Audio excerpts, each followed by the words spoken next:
Hello everyone, সবাই কেমন আছো বলো? আশা করি সবাই খুব ভালো আছো আর আমিও খুব ভালো আছি।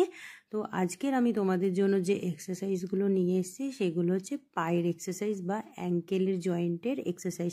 তোমাদের অনেকেরই অ্যাঙ্কেলের পেন হয় বা ঘুম থেকে ওঠার পর অ্যাঙ্কেল অসাড় হয়ে যায়, সোজাভাবে পা ফেলতে পারো না, তখন একটু প্রবলেম হয়। তারপর আস্তে আস্তে বেলা বাড়তে বাড়তে তোমাদের প্রবলেমটা সলভ হয়। কিন্তু এই যে এক্সারসাইজগুলো আমি দেখাচ্ছি, এইগুলো যদি তোমরা প্রত্যেক দিন 20 করে ক্লক 20 করে অ্যান্টি ক্লক করো তাহলে কিন্তু তোমরা অনেক বেনিফিট পাবে।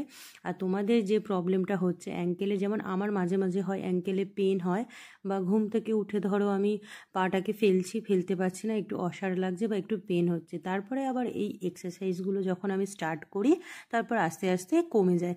কিন্তু এটা কেন হবে? তার তো কোনো কারণ আছে। যেমন অনেকের আছে ব্লাড সার্কুলেশন ঠিকভাবে হয় না, বা অনেকের আছে পায়েতে পেন আছে অলরেডি, তারা বুঝতে পারে না, কিন্তু সেই এতে তাদের ওই অ্যাঙ্কেল জয়েন্টে পেন হয়। তো তোমরা এই এক্সারসাইজগুলো ভালো করে দেখে নাও আর 20 করে করবে। আমি খুবই আস্তে আস্তে তোমাদেরকে দেখিয়েছি। আর আমার এক্সারসাইজগুলো কেমন লাগলো জানিও। টাটা, বাই, সবাই ভালো থেকো।